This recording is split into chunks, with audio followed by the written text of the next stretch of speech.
Why'd you just look at me like that? All right, I started it. My goal is just to make this the awkward podcast I've been talking about. So it's just like, so about Israel right now. What do we think about that?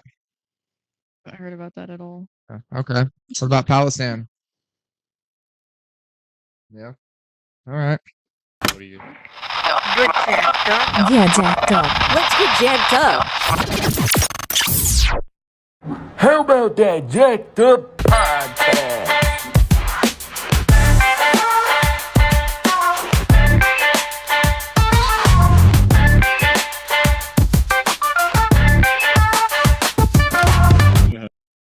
We're gonna have to cut all of this out.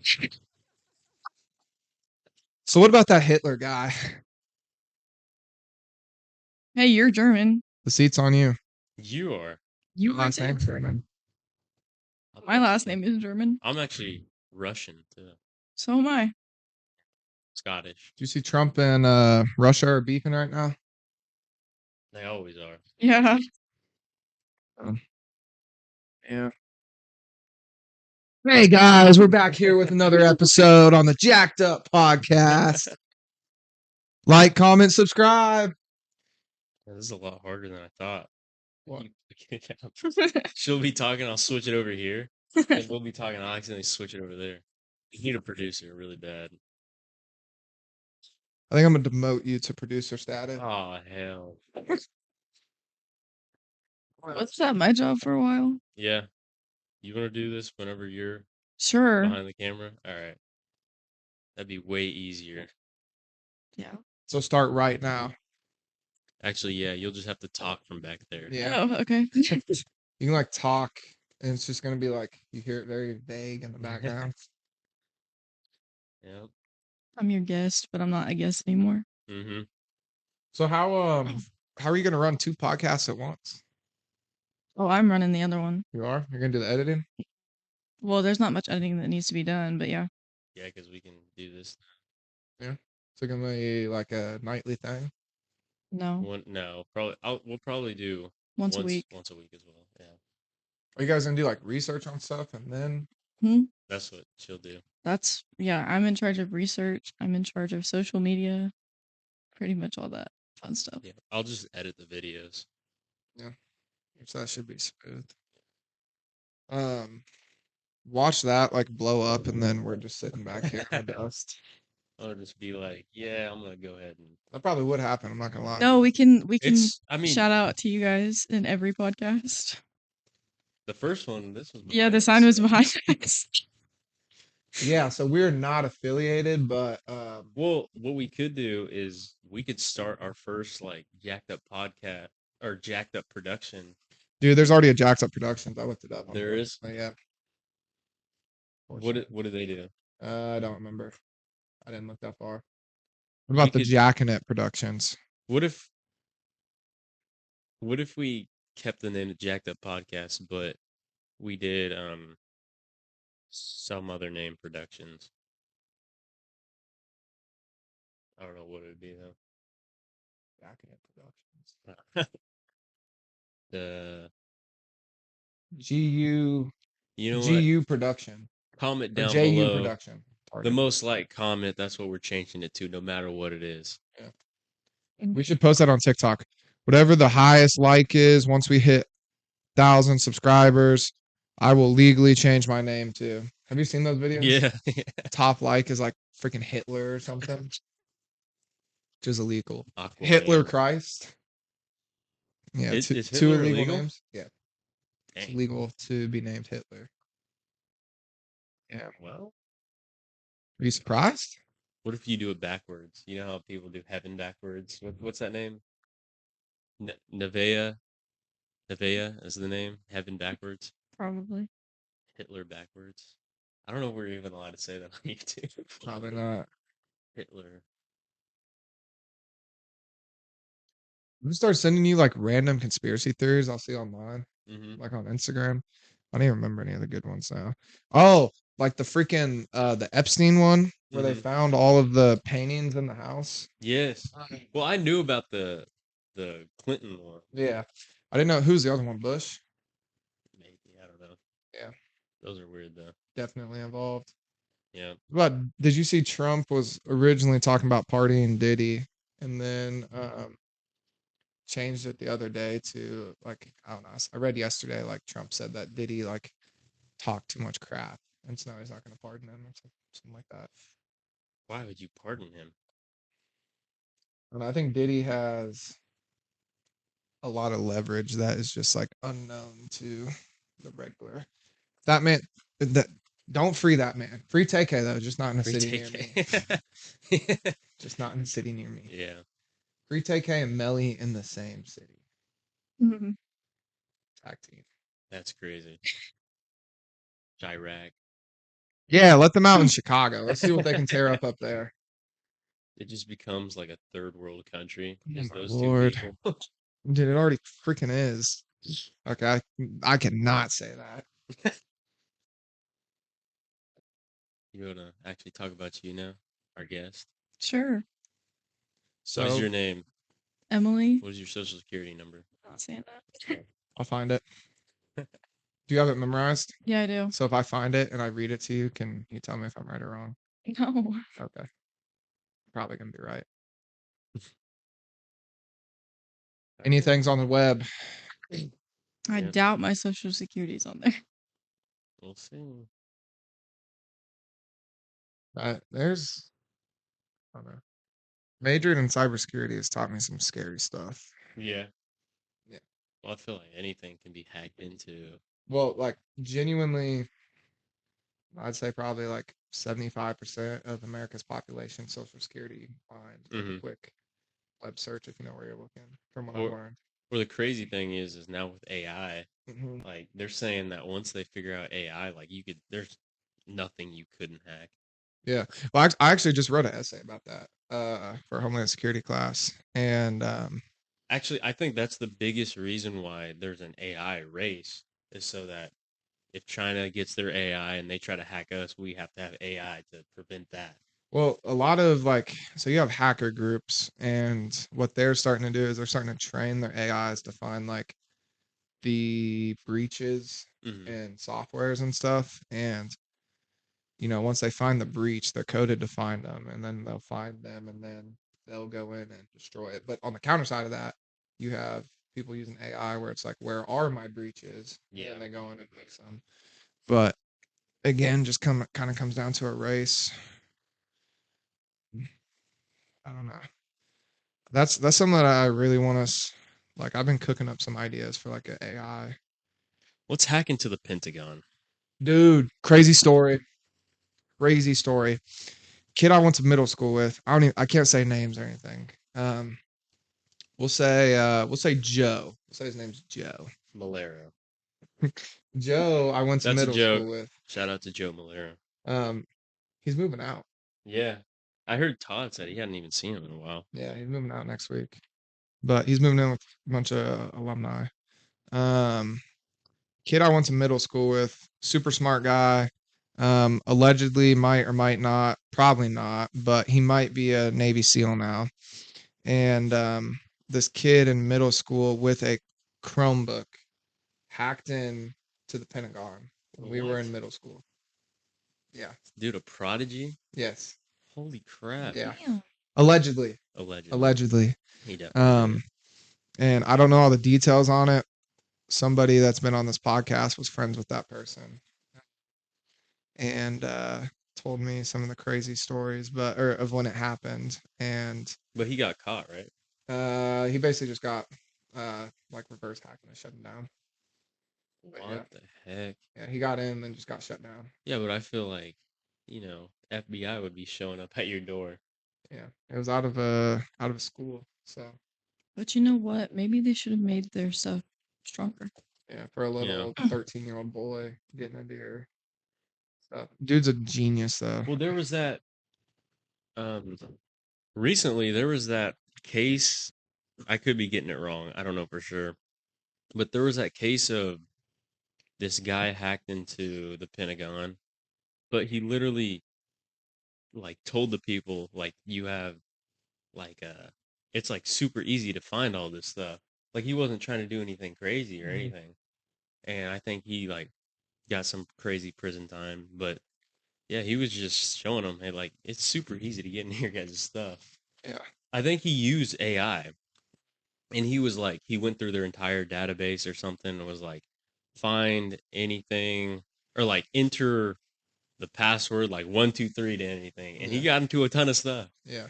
Well, see, whenever you break it down, a lot of stuff is just numbers and patterns that Yeah. you got to just find. Ones and zeros. Yeah, and so there's something called, which I'm taking a class this semester called, that will cover it a little bit, and it's called John the Ripper or Jack the Ripper. And essentially, what it does is it's a hacking tool where you can access anybody's like personal information and get into their accounts and stuff like that.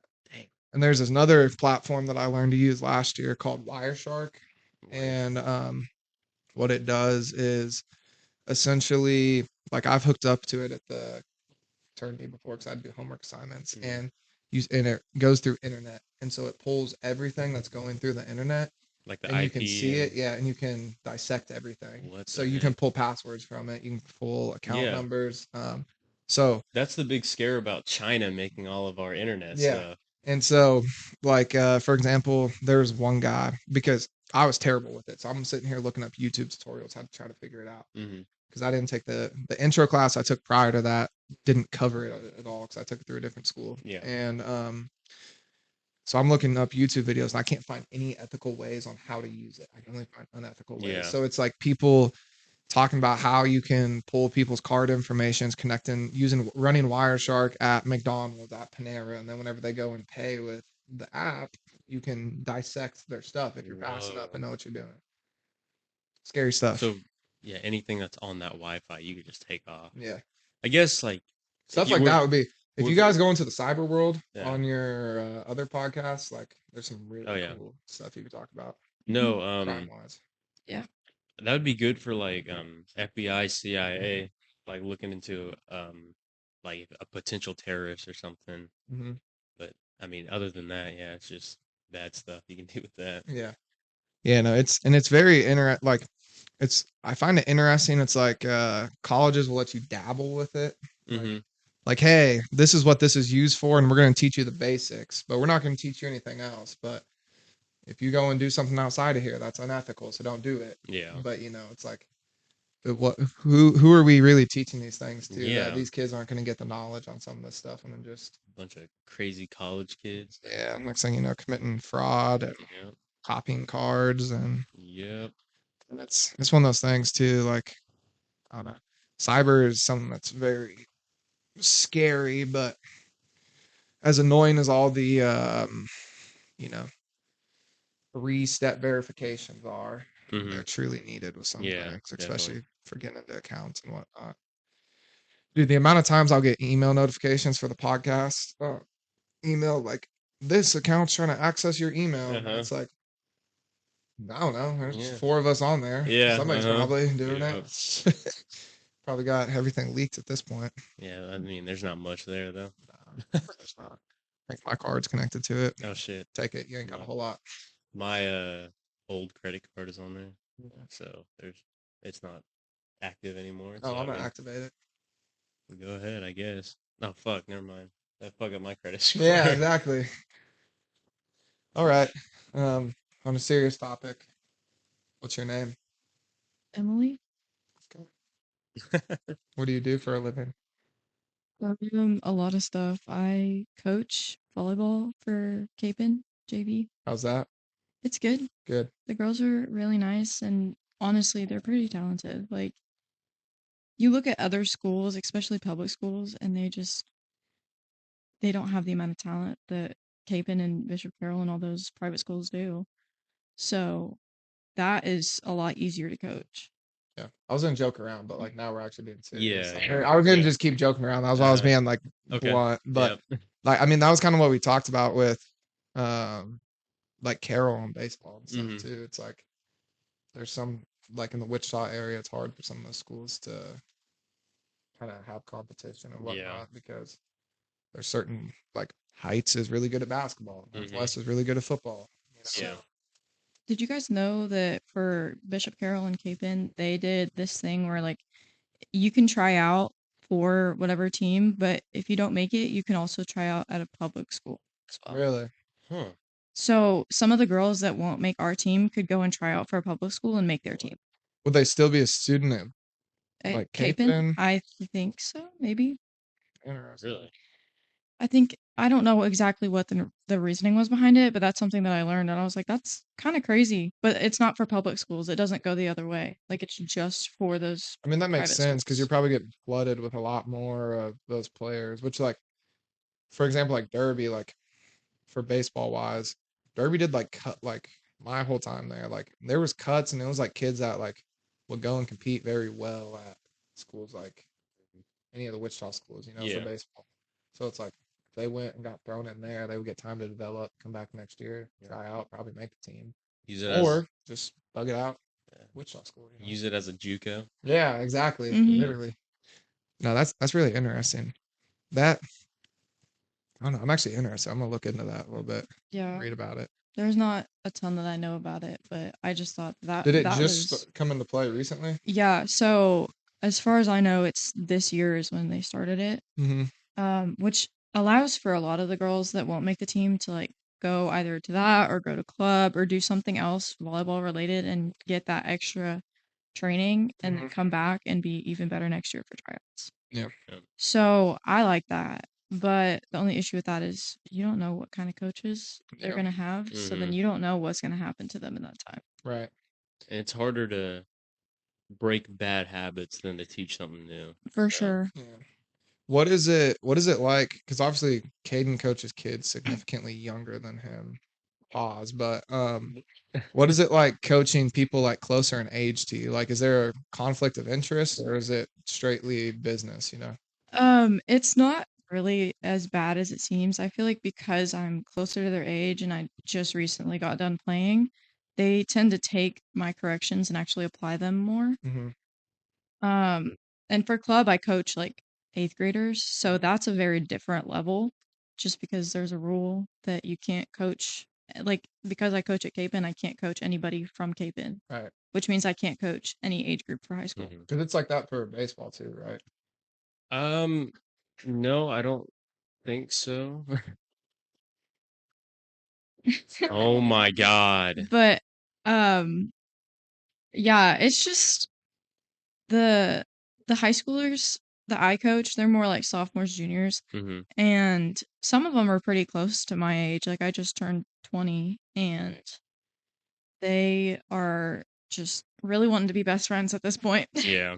That's what makes it a little hard is them trying to like dig into my personal life and get to know more about me personally, but I hmm can't really give you that information Yeah. just cuz I'm like your coach. This is supposed to be kind of more of a professional thing. hmm So that's one issue I've run into and one that I have to kind of keep an eye on is just making sure that they're not trying to dig into my personal life and they're staying focused on what they need to do. Yeah. But So on the note of like coaching, would you say that you're more of a coach or a player's coach? I have no idea. Like, are you more there to for everybody to have a good time, or Oh, I is it mean, more serious? I want you to be serious about it because my job is as a JV coach to prepare them for the varsity level and Mhm. prepare them for like continuing on in their career. So I want them to take it seriously for sure. And especially we had summer tournaments and it was fun and everything, but when we get down to it, like when you're on the court, you're there to play and you're there to get your job done. Like this is a sport that you signed up for. And so you have to actually put effort into it to actually get better. Mhm.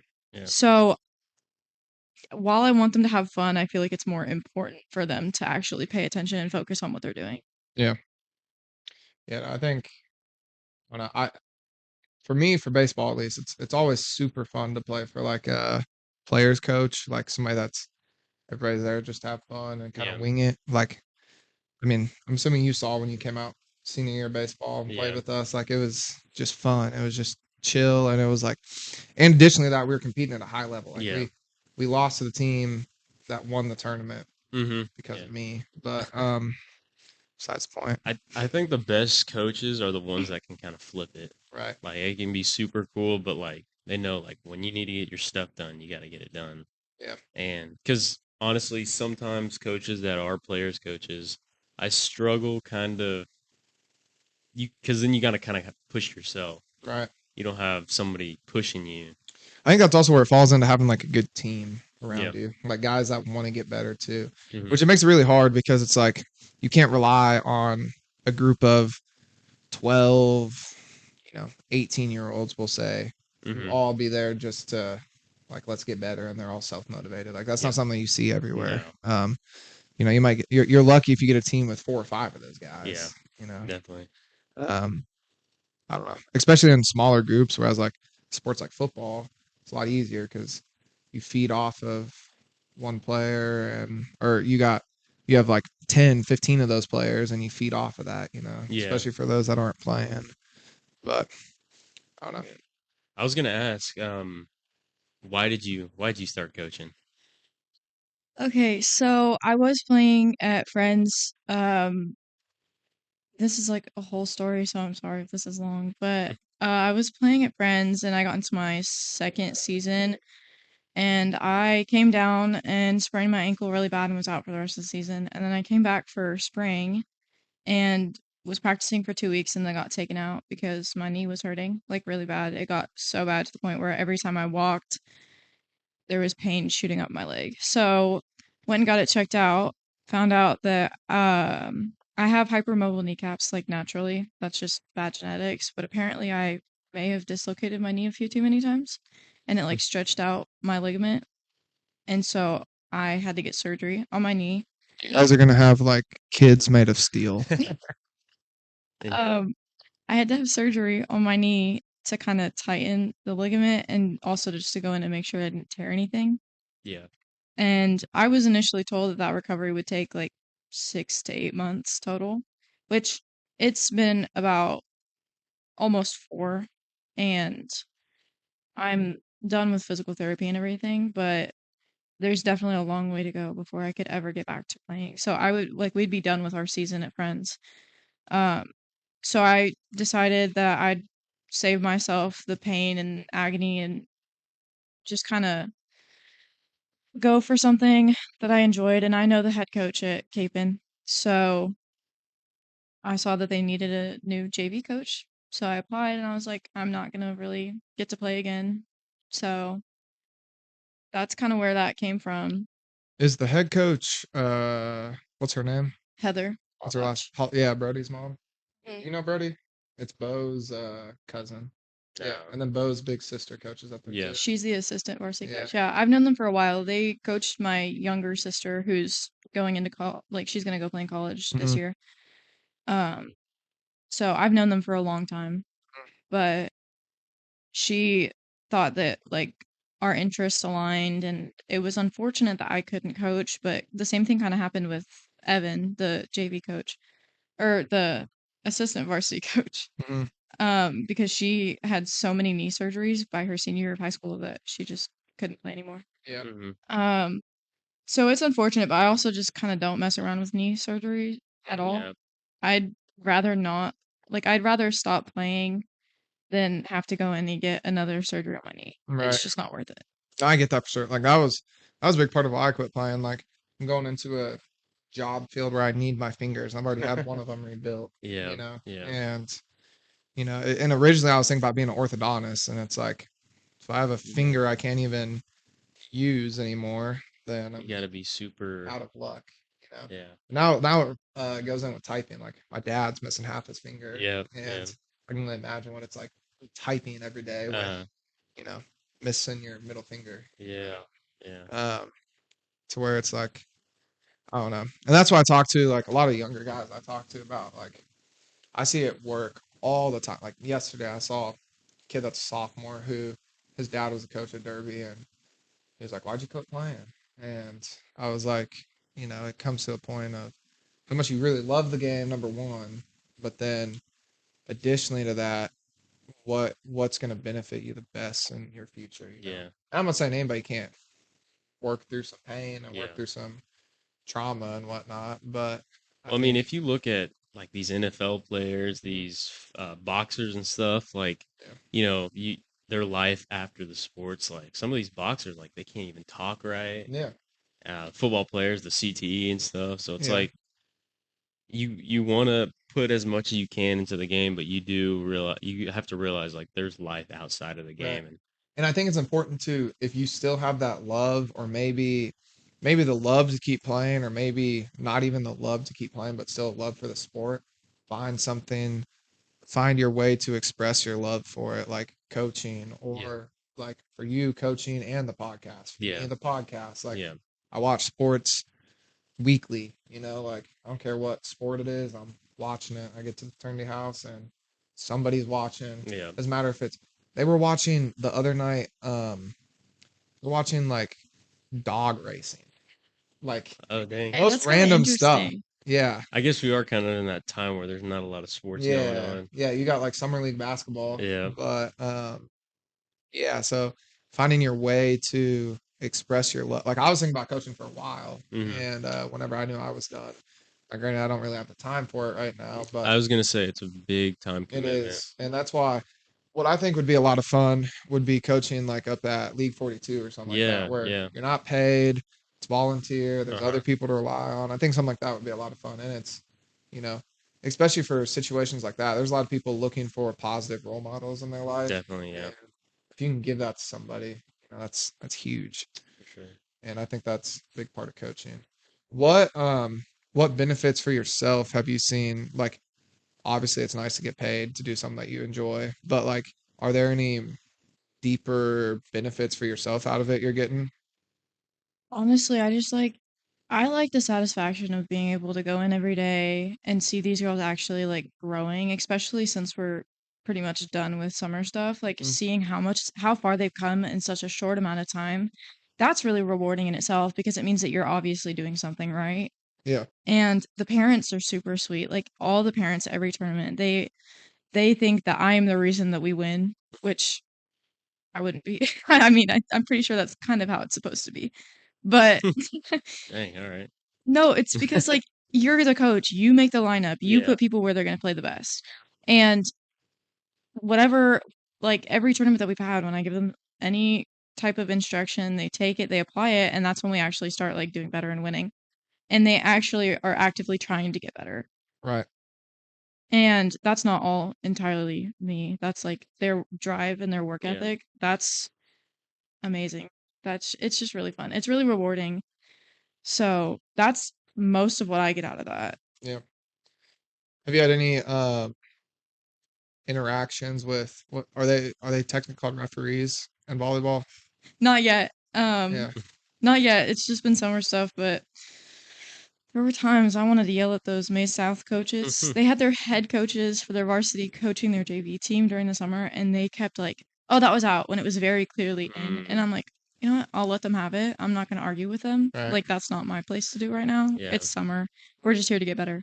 But I don't know. We're going to see how that works because there's a lot of times where the refs don't know what they're doing. Right. mhm, So I know, like, one of my close friends I work with, he's going to be a teacher and he wants to take on coaching. And then part of him, like, he wants to coach, or he wants to teach younger kids. And then he wants to coach younger age, but then he wants to, as he grows with coaching, like go up and try to coach high school and then eventually do varsity. And then if he could ever coach college, do something like that. yeah. Do you see yourself having the drive to promote within coaching and moving up, or just is this kind of just like a thing to do for the time being? I definitely could see myself moving up. Not so. I think college level will have to come when I'm like older in age, just Yeah, because that would be really weird to be coaching people that are older than I am. right. Hmm. So, but this is also like my first year ever coaching. Mm, So already there's a lot of progress that's been made, and there's more progress to make. There's still stuff that I'm learning about coaching. But I will say that the coaches that I've had throughout my 10 to 11 years of playing volleyball have taught me what I like in a coach, what I don't like in a coach, mm, and taught me what the kind of coach that I want to be. right. So what I guess are what is the process that goes into being a coach? Because obviously it's a lot different than being a player. Like, what are some things it takes? Like, are you preparing? Do you have a set plan for Yeah. practice every day, or So normally I will have like a set plan for, well, okay, the head coach mainly does that stuff, but during like the season, it's up to me to come up with drills for what we need to work on. We do some stuff together with varsity, but like I have to know exactly what varsity's doing on their court and translate it to mine in a way that they'll understand. So I have to kind of come up with a practice plan for that every day. And then I normally show up at least 30 minutes early, sometimes an hour. And like I put the nets down. I don't really have a key to get the balls out, but like this week especially, I've been showing up super early, getting the girls in, getting them to get their stuff on, and starting them on warm-ups before the other 3 coaches get in there. Right. So pretty much, yeah, that's what you do is you get there, you get stuff set up for them, unless there's something that they have to set up themselves. Mm. And you have a set plan for practice, for games, you have like this is when we're leaving, this is the lineup we're doing, this is alternate lineups just in case it doesn't work, this is who's out. Like everything has to be planned out in advance, which I like. I'm the kind of person that has to plan stuff out in advance or else it just doesn't Right. does not work for me. So Mhm. I really do enjoy that part. Yeah. What's the hardest thing that you'd have to deal with, or what's the hardest thing you've had to do as a coach?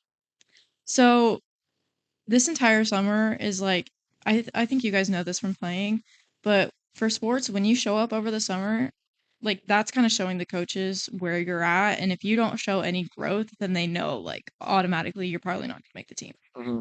That's kind of been the hardest part for me because I've made so many good connections with like everybody that's there, Mm-hmm. player wise.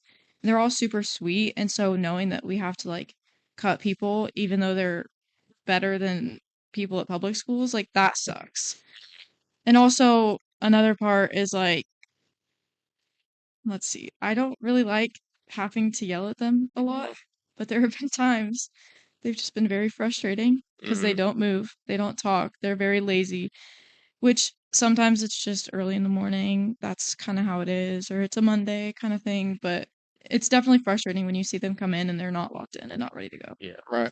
Yeah, and I think that like kind of like the first point you were talking about, like cuts and whatnot. I think that's what makes being like a player's coach it's at times hard, or finding the thing in between, especially whenever you start building connections and when you're younger. And I do think that it creates not issues essentially, but it can create concerns for these players if they look at a coach more of a friend Mhm. than a coach, especially when it comes time like, hey, we're done. You know, you're done.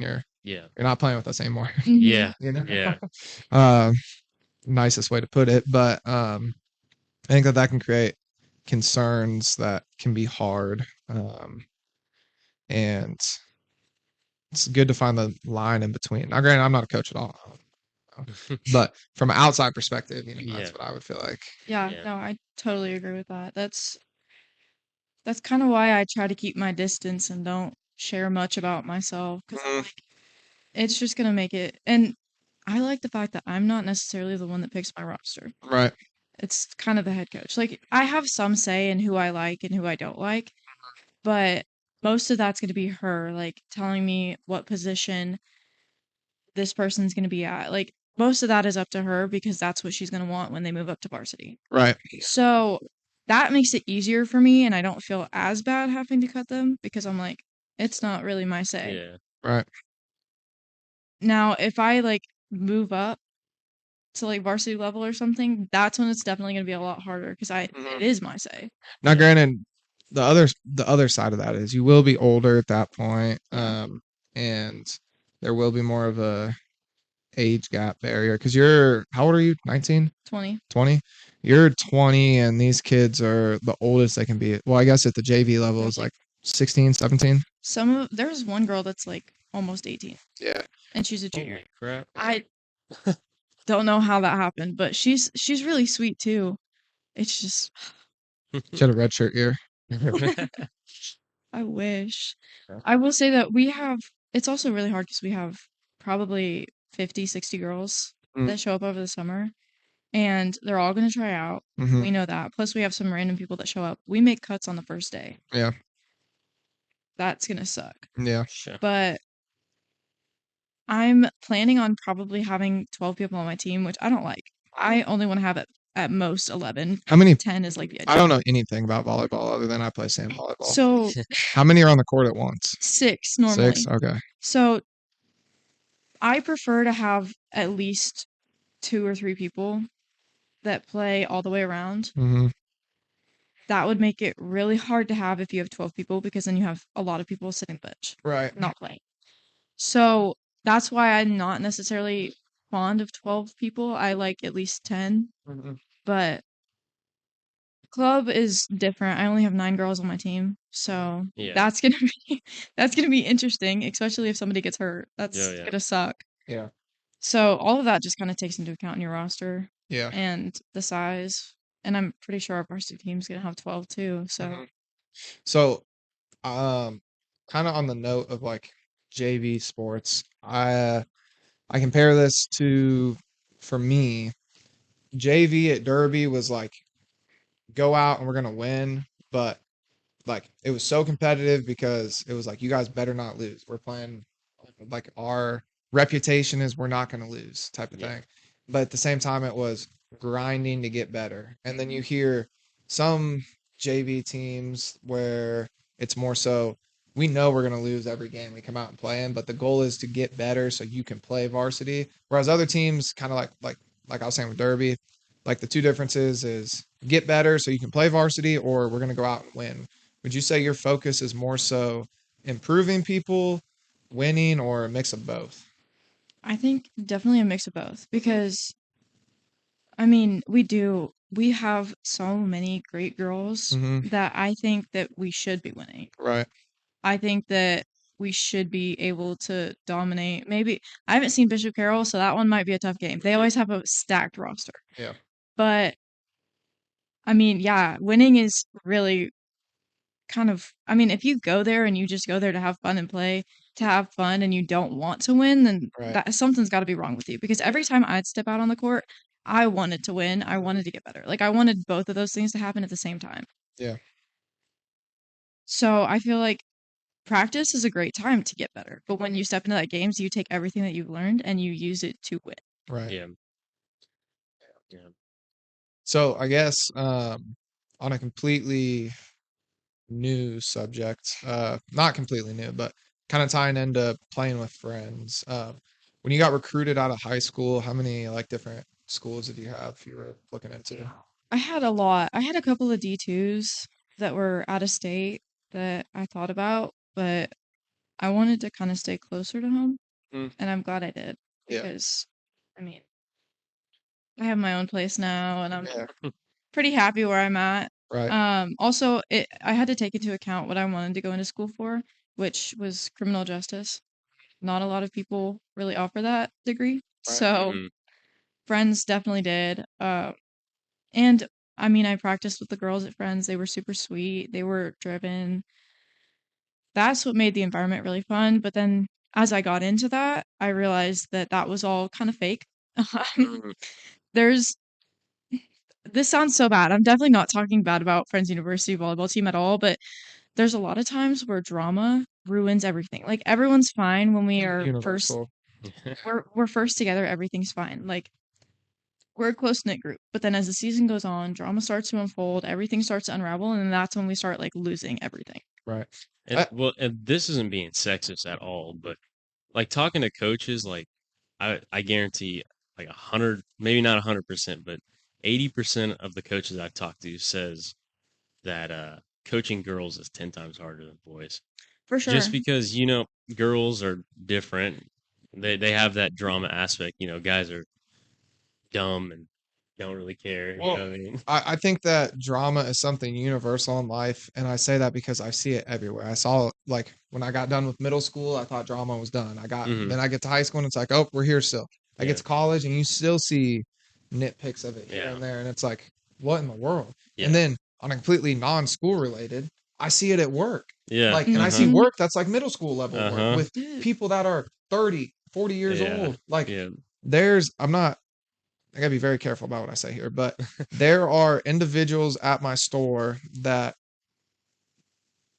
gossip like they're children. Uh-huh. And it's like these are grown / retired age individuals. Yeah. And Like, it's insane to me. And like, I was, in my brain, always had it that drama was something that's going to disappear when you become older, but it's not. It's universal. Yeah. It's something that some people live off and feed off of. And as annoying and frustrating as that is, that's just life. It's like a dopamine thing. Yeah, no, literally, yeah. And some people just can't get by that, which Yeah.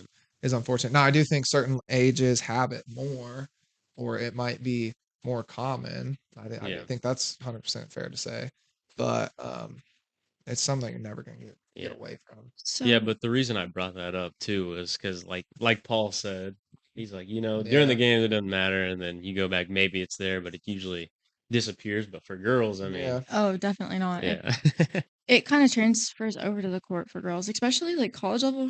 For some reason, that's what I've noticed. Like some college level schools, like some NAIA schools, especially, lots of drama going on that just ruins their season Right. because they let it translate to what they're doing on the court. Mm. And even at high school level so far, I really haven't seen much drama with the girls I coach. But varsity, I've noticed some girls are very snappy, very rude with other people. Yeah. And I don't like, I think it's just the older you get, and I don't understand why. Because I never had drama with anybody. There were some people that I didn't like, but I never made it my mission to just go and spread rumors about them. That's messed up. Yeah. Mm. I That's think a it's a big dopamine issue. thing, like you said. yeah. Which, no offense to the private school and stuff. I obviously went to Carroll. I went to a private school, but there's definitely a difference coaching a public school kid rather than a private school kid. There's a big difference. Just playing in public school and coaching private school, I've noticed like playing for Maze was really interesting. There was a lot of drama at every team. Like people just did not like each other at all. And it's weird. Once my class graduated, that's when my sister was playing and they ended up going to state. Like they won sub-state, I think 1 year, 2 years, maybe. I don't know. But you can just tell. Like it's strange for sure. But then private school, they're more disciplined for the most part, or they know how to hide it. No, I was actually saying the opposite. No, that's not what I've noticed. Really? They're more disciplined and they actually like enjoy each other's company. There's some girls that'll try and bring it down for everyone else, but those are the girls that aren't gonna make the team. I think it So- depends on like I think there's a part of like the demographic and not necessarily like race or ethnicity or anything like that, but more so like if this group of people is what the overall mission is. When I say demographic, like Well, I think I guess that's that, probably not the right term for it, but well, at private schools, you have, their parents have not. They I got don't know. money. Yes, that's what I'm trying to say. Is private majority of the school, time, yeah. yeah, they have probably a little bit more money, and I think some of these kids they don't have that same drive Right. as a kid that's having to work to help their parents Mhm. pay their house. Which, And, like, dude, on that whole note, it was Derby to Heights, and this isn't something I've talked on here, actually, crazy enough, it just reminded me. But whenever I was at Heights, I remember playing in a football game, and it knocked us out of the playoff freshman Mhm.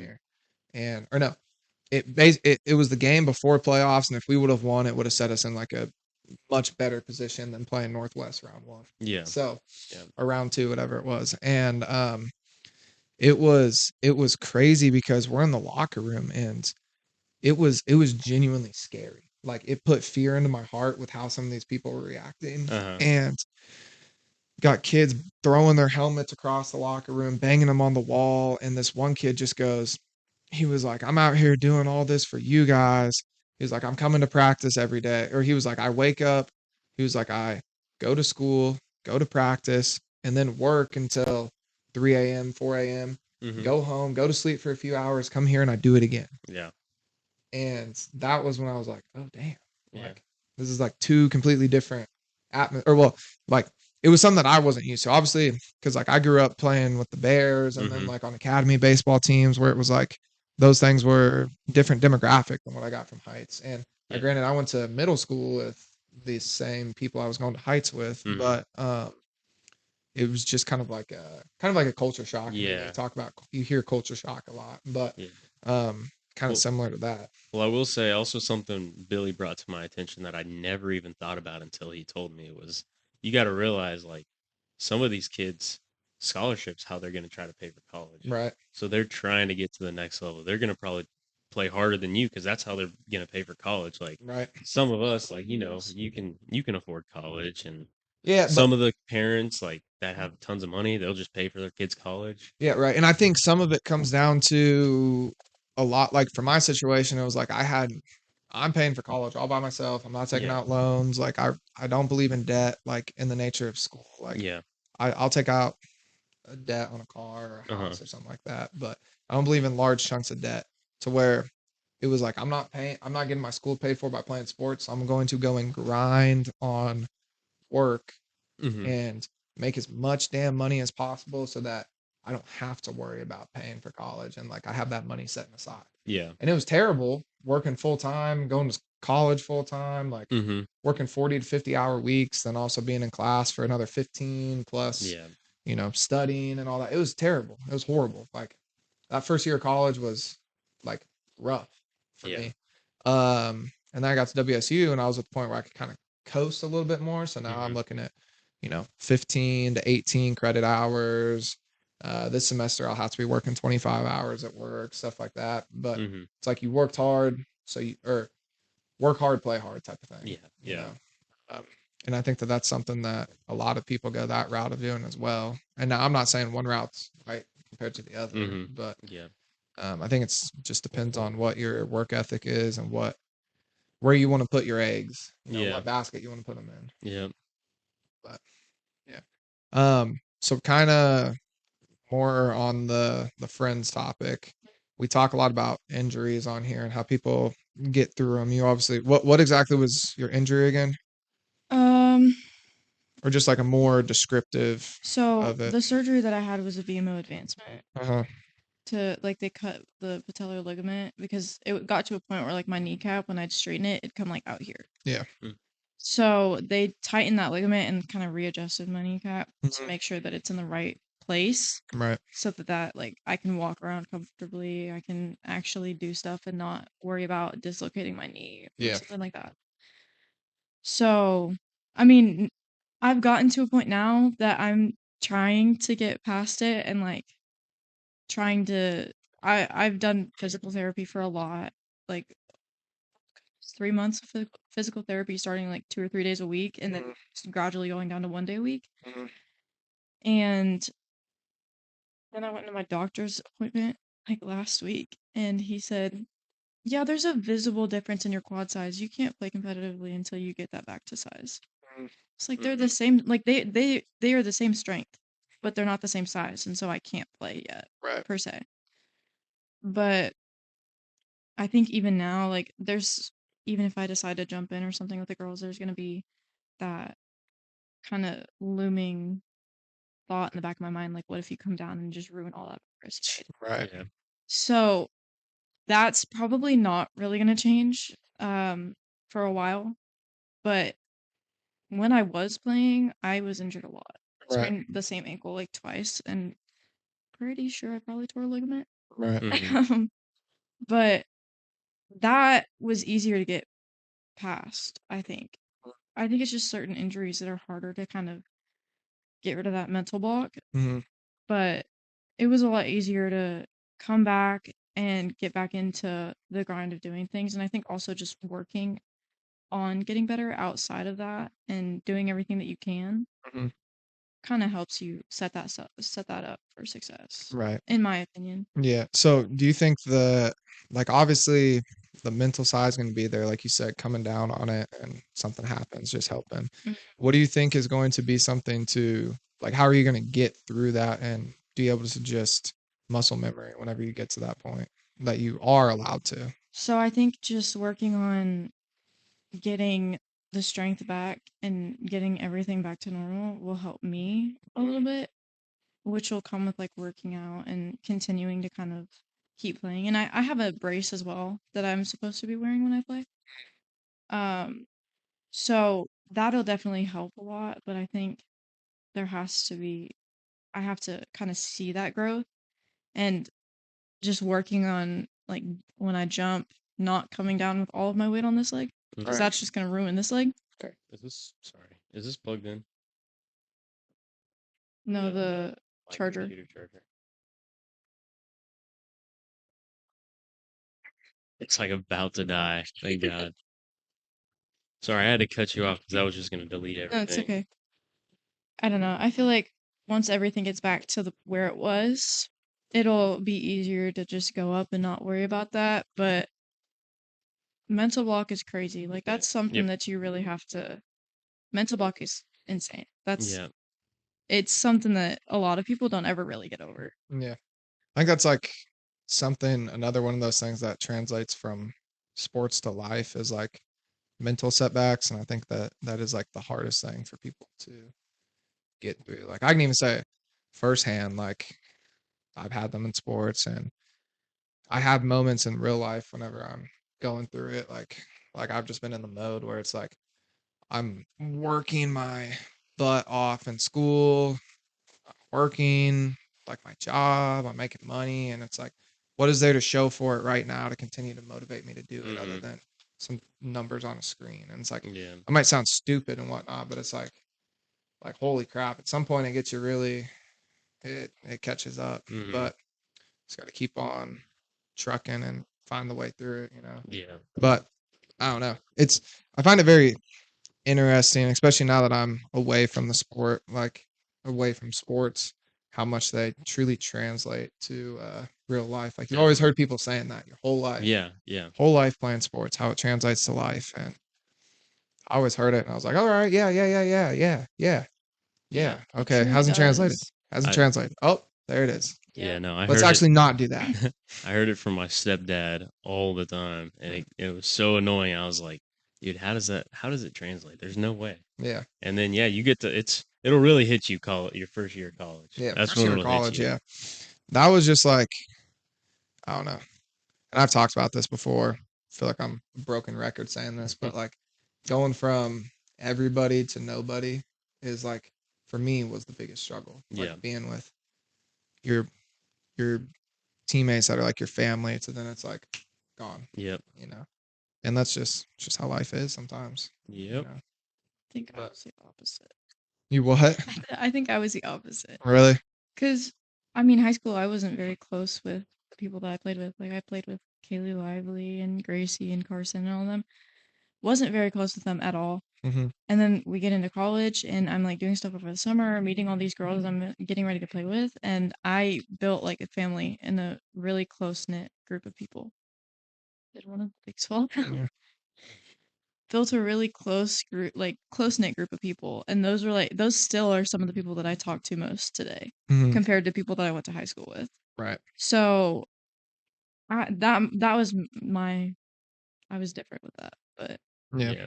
I also wasn't like you see a lot of people with sports are like super popular or whatever, or like just everybody knows them. Mm-hmm. I think it's because I did choir. Nobody really cared about who I was. Well, I think I was seen as one of those weird people. I think part of it though is also like your personality in the sense of like if you're introverted or extroverted, Yeah. And I say that because like me, I'm somebody like I feed off of other people. Like I'm just by like I can lock in by myself, don't get me wrong, but Yeah. like if I'm with other people, like we're doing the podcast, like especially whenever we have somebody like LJ here, doing the podcast, like I feed off of him, he Yes. gets me Yes. going, Yeah. and that's just like naturally who I am, to where it's like I was Yeah. always in that environment, and then of feeding off other people, and then that environment was gone, which is why like for me, fraternity, made fun of it my whole life, thought they were stupid, and now here I am, like Yeah. I'm really invested into it. Yeah. And everybody has their different opinions or why they joined a fraternity, why they didn't, on that whole side of things, but like for me it was a happy median, and there's a lot of pros that come with it too, but Yep. yeah. Trying to think. I don't know. So I guess I have so I want to talk a little bit. Obviously we had Devin on here, and you've got to help him a lot with a lot of his projects and stuff. Yep, So what do you have like a passion for doing some of those things? I do. My passion is more on the music side, Mm-hmm. but when it comes to all that like acting stuff and That I really do enjoy. It's fun. It's a good environment to be in. Yeah. I mean, he makes it fun. Mhm. Especially like behind the scenes footage from some of the stuff we've done. It's really it's hilarious. Yeah. Um, just because we're all laughing, having a good time, joking around, and when it's like that, it makes it more enjoyable to be a part of. Mhm. And also, like, you're surrounded by people who actually want to do this and want to be involved in it. Mm. That's what makes stuff very successful. Right. Whether like that's something that can translate from sports to like real life in general. Yeah. Like if you're having fun and you're enjoying it and you're around people who are locked in and are wanting to be there, then it's gonna make it more enjoyable for everyone. Yeah. I think So that was the whole thing about this podcast. We wanted to make it suit as natural as we could. Yeah. Because if it was forced, like people are gonna see that through the screen. Yeah. So I think that's our biggest Well, thing. see, and that's the thing, like, kind of like I was talking about feeding off of each other. Like, Yeah. I can tell you, I feed off of LJ very heavily. I feed off of you whenever you and me get going, like, and it makes it fun, and it's like it solves multiple things. Like, Yeah. it gives for me, it keeps me close to the sports world, especially with we have a lot of athletes and things Mhm. on, and I'm somebody I really enjoy learning new things. So then whenever we have people like Deacon and all the stuff with music Mhm. or more like electrical engineering side of things, Yeah. electrician, whatever you want to call it. Um, that stuff, like I enjoy learning about some of that stuff. And like we've had moments where we talk about a lot of conspiracy theories. Like that stuff fascinates me. Yeah. Like Oh, yeah. so I enjoy learning. I enjoy being with my friends. Like this is my hobby, you know. Mhm. Um, Yeah. and I don't know if you can compare doing that as kind of like a hobby, but for me, this is something that's like kind of a hobby for me, you know, and it's fun. And the second it's not fun, which we've had those moments of getting Mhm. burnt out, don't get me Yeah. wrong. Um, that's when it's becomes more of a chore and it's not very fun. But Yeah. you got to get through those Mhm. annoying moments, which I'm assuming, especially him, I bet you he's had a lot of moments of that. Have you had any moments of just getting burnt out of it or? for sure, Yeah. especially with like maybe not as much with the movie side of stuff, Mm, but I've been doing choir for so long that like for a while I got really tired of it. I was like, I don't know if this is what I want to do anymore. right. And the same thing with volleyball. Like, part of that is just the people that I was around too. Like, Yeah. made it very unenjoyable. So I was like, I don't know if I want to do this. Like, I'm not having fun. Mhm, It feels like every day I show up, I'm expected to do something that I just can't do. mm, So that's definitely a huge part of like everything. right. But the movie stuff, I really haven't had that yet. Like yeah. And I think burnout's something that we don't talk about a whole lot. Oh, That yeah. is like a true like I think we talk about mental blocks a lot more than burnout. Whenever I think Mhm. burnout is something that you probably people go through stages with a lot more and Mhm. with everything. Yeah. Yeah. One of Well, those other things that tie in from sports to life. You Yeah. know? you see it a lot in like sports. I've noticed it when I was playing. Like you see these girls that they were so burnt out and they were so like stressed out from doing so much that they had to take like a week off from volleyball just to kind of get their head straight and get back into it. Right. And honestly, if that's what you need to do, that's what you need to do. And I'm glad that our coach kind of gave us the space to do that. Mhm. Um, and me personally, I didn't do that. If I got burnt out, I just kept going. Yeah. Yeah. But I don't know. It's It's also just hard to like try to step away from something like Mhm. that, like it that you've is. committed to. Like I I think feel like there you're letting everybody Well, I down. yeah, think exactly. And it comes to a point where you feel like you can't do it because Yeah. you're gonna let people down or you're gonna be wrong. And that's Yeah. just sometimes that's just what you gotta do to perform at whatever you're Mhm. doing at the level that you need to. I think Lim said it best. He was like, I like for me to be the best teammate I can be, he said he needed to step away. Yeah, no, and I think that was awesome. Yeah. I don't think he worded or that could have been worded any better. Yeah, because he said like at where he's at right now, he's just not gonna be that teammate that he needs to be, so he needs to step away. Yeah, stepped away, got it together, and he's loving life up there. Yep. So Yeah. just exciting to see. Um, so then you kind of like touched on music a little bit. What all have you done within music? well, a little bit of background. I started singing like technically when I was 3. Mm. I like was able to memorize full verses and sing on pitch at the age of 3. Yeah. So and my grandpa had like that music background as well, so that's kind of where I got that from. Mhm. But I was in a children's choir for 2 years, I think, here in Wichita, and then kind of as I got into middle school, just kind of kept doing that, and then I got into college for that, got my scholarship for that. But now not really going to be able to continue with that just because of everything else. But I really enjoy just kind of making music, Mhm. which I haven't made anything. Like I've made music, I just haven't recorded anything yet. Yeah. Um, and honestly, that's part of what I want to do with my life. Mhm. But obviously, you never know what's going to happen with that. So it's best to have something to kind of fall back on. Right. So, I think that's one of those things where it's like you're able to, like for this, it's like we're all chasing our main goal, and then this is the fun hobby where, and like in that sense, music, the fun hobby where if it works out, it works out great. Yeah. But there's other plans too, Yeah. you know. Shoot, we all got the equipment now. Yeah. Yeah. Yep. I've also sang the national anthem a few times Yep. at a lot of places. You guys were there. Yep. Yeah.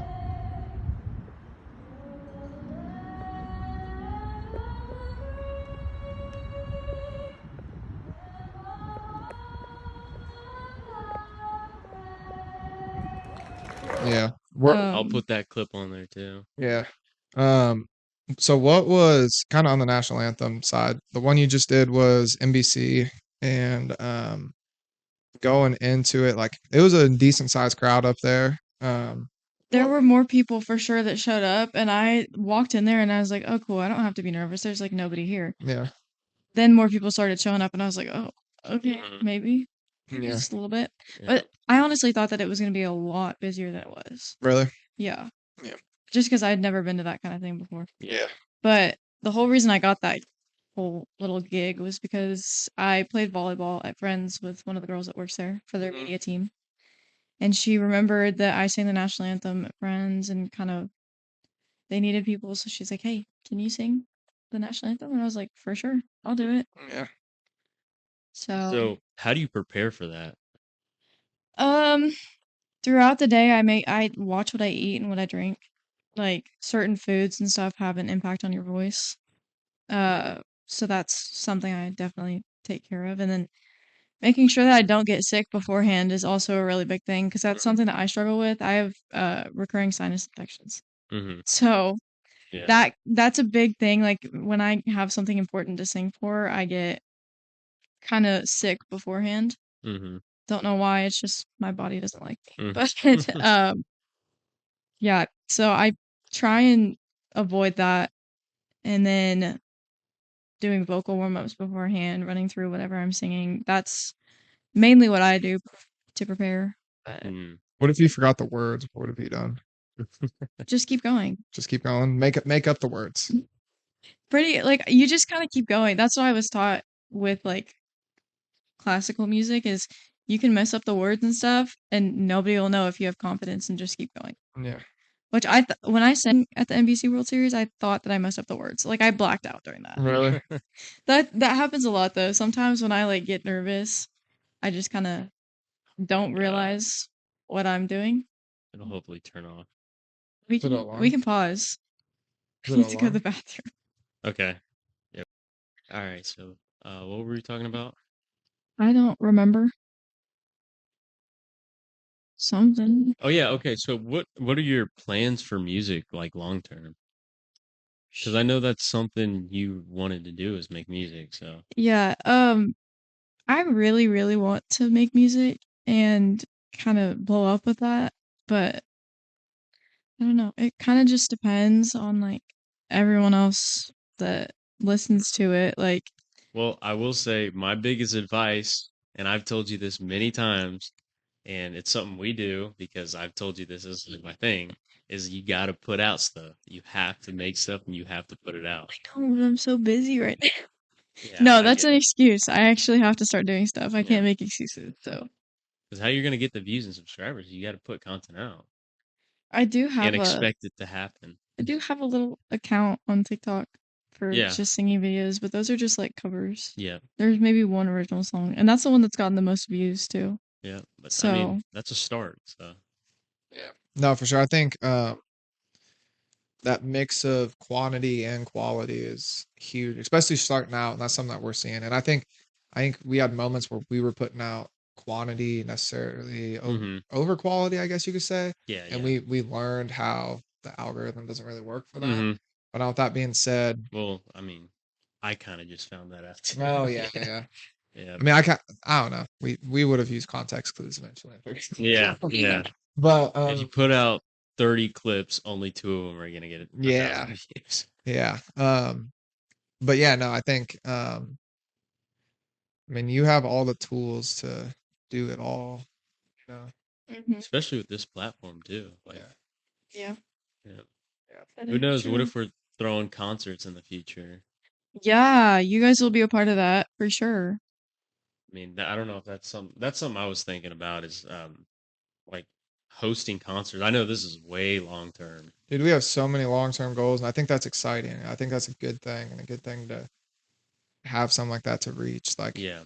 if we end up getting to the point that we want to get to, we're gonna do so many cool hmm things and big things. Like, Yeah. I'm not trying to be that guy just sitting here, like, glazing myself hmm up, glazing Yeah. us up, but it's like we're gonna do some cool stuff, and not just for us, but for those that part of it as well. You Yeah. know, Yeah.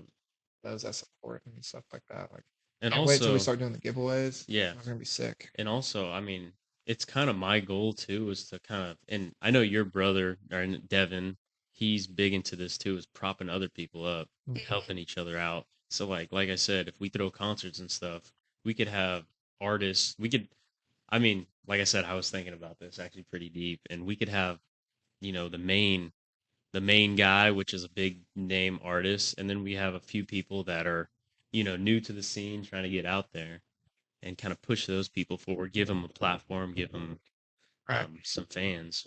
Yeah. right. I think it's something that there's gonna be a lot of cool stuff that come in the future.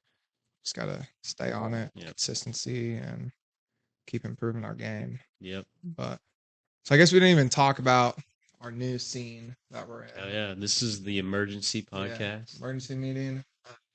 Actually, is that a podcast name? Nah, I don't know. It might be. But This is the emergency spot though. yeah. And then we got new sign, which I think this technically will be the first episode with it. And Yeah, because that one got yeah. messed up. Yeah, this is the So first one. shout out for the sign. We're gonna have an in-depth episode about the whole sign and Yep. our first donor technically Yeah. that was Yeah. able to hook us up with it. Did some work for us and super sick to have. We're gonna get it autographed by everybody that we have on. Yep. So that'd be cool.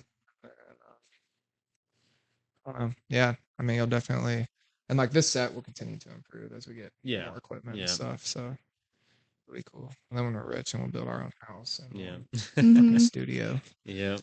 But Have a house and you guys just have a separate room for podcasting, Sick. like separate Whole rooms for each studio. thing. oh no, we're taking the whole living room. Yeah. Whole living room. I think it'd be cool to have like a shed, Yeah. which that would be tough because you got to hook up electricity but I don't know. It's not That's too all far thing. fetched. Yeah. But yeah, no. I mean, I don't really think I have anything else unless you got anything else. Mm, Any other main topics? is there anything you want to talk about?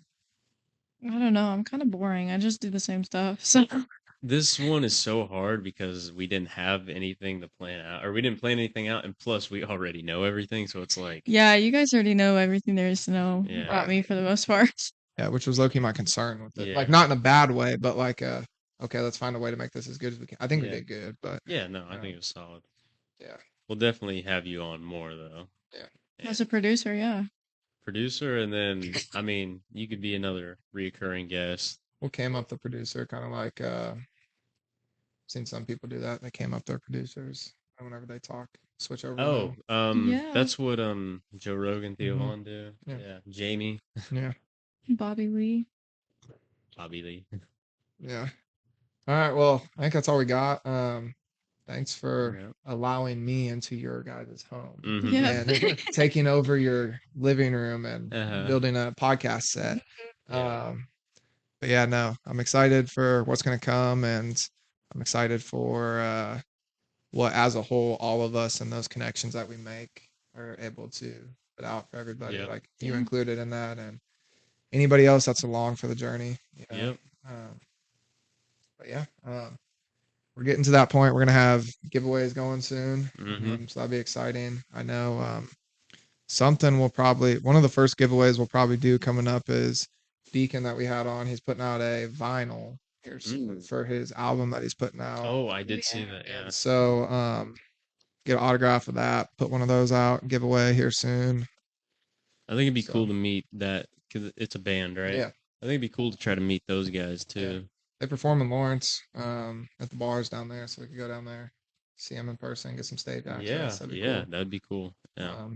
So yeah, definitely here soon. And then Deacon's been performing with that band locally at Mhm. one of the bars locally. But yeah, so yeah, Yep. fun stuff to come. Continue to keep pumping it out and get better with everything we do. Yeah. So all right. Well, thanks for giving us some time for doing this. I feel like it's been long awaited. Yeah. Yeah. Been Yeah. saying it since like day one. and Yeah. Here we are. So I feel bad too because it's like my girlfriend. It's like I just honestly, I enjoy being there and kind of watching everyone and like learning about everyone. So Mhm. yeah. even Yeah. if it wasn't me, I enjoy watching everyone else. on So I there. get here's something from like a question as you like seeing the processes for all this and seeing the people we yeah. get on. Have you seen or heard us like any of the people we've had on and thought that there's been like interesting stories or something cool about individuals or certain people? I feel like everyone that's been on has something like pretty cool about them. Like Deacon, I wasn't there in person for that one, but that's just really like that whole episode was Yeah. really, really cool to Yeah, me. that was probably one of my favorites that we've Yes, done to yeah. this day. And 'Cause he granted, that was- was our first one. Yeah. But Because like he was kind of like he had a broad thing that he wanted to talk about, like Right. music, conspiracies, culture. yeah. Mhm. And that was what I really liked about your brothers too, is like I like talking with very people that are very knowledgeable about their craft. Yes. And everybody yeah. is that we've had on has been very knowledgeable about their Yeah. craft, which has been pretty cool. And it's I mean, we've talked about this before. I think we talked about it with Deacon. Like this is every person we have on, they have their form of art. Yes. And that's the way that we're getting on here and talking to them about their art. Mhm. I think that's something super cool. People getting to express themselves and whatnot. Yep.